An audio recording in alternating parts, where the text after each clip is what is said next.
Welcome to the Revenge Story Times channel. Eva and I had been together for 3 years. To everyone around us, we were the perfect couple. Friends would often comment on how lucky we were to have found each other, and for the longest time, I believed them. She was beautiful, smart, and had a fire in her personality that kept me captivated. We talked about marriage countless times, about how we'd spend our lives together, raise kids, and grow old side by side. I thought I'd found my forever. But life has a way of throwing you curveballs when you least expect them. It was a Friday evening. I had wrapped up work early, eager to surprise her. I picked up her favorite sushi and a bottle of her favorite wine. We'd both been busy lately, and I thought a cozy night in would be the perfect way to reconnect. As I pulled into the driveway of the apartment we shared, I noticed her car parked outside, but something felt off. The living room lights were off, and the apartment was unusually quiet. I walked in, balancing the food and wine in my hands, and called out, "Eva, I'm home." No response. I set the bags on the kitchen counter and noticed her shoes by the door, the ones she usually wore when she went out. Her purse was on the couch. She was definitely home. Then I heard it, a muffled laugh coming from the bedroom. My stomach tightened. I approached the door slowly, each step heavier than the last. The laugh came again, followed by a voice, a man's voice. My heart started pounding in my chest. I pushed the door open just enough to see through the crack. There she was, in our bed, with another man. I froze. My mind raced, trying to make sense of what I was seeing. My first instinct was to barge in, yell, scream, demand answers. But instead, I stepped back. I closed the door quietly and went to the living room. I sat on the couch, staring at the wall, trying to process what had just happened. A few minutes later, I heard her voice behind me. "Oh, you're home." I turned to see her standing there, wrapped in a robe, her hair disheveled. She didn't look guilty. She didn't look ashamed. She looked annoyed. "We need to talk," I said, keeping my voice steady despite the storm raging inside me. She crossed her arms and leaned against the doorway, her expression defiant.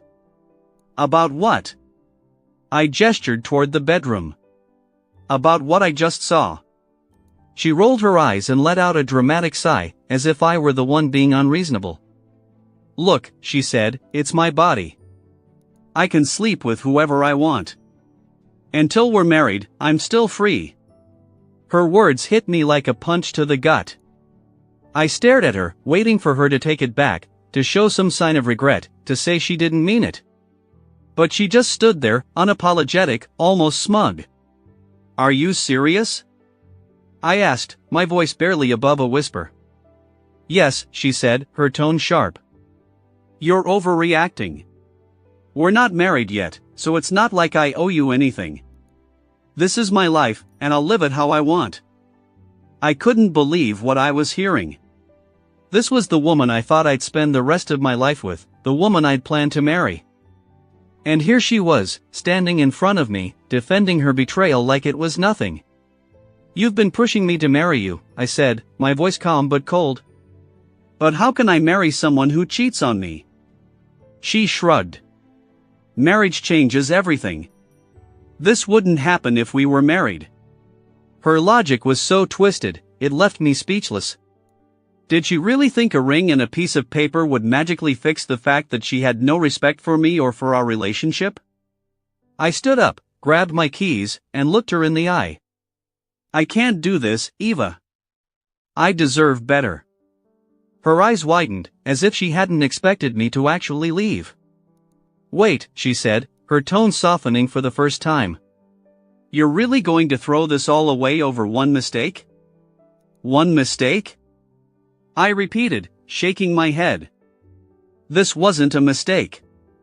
A mistake is something you regret. You don't regret this, you've made that clear."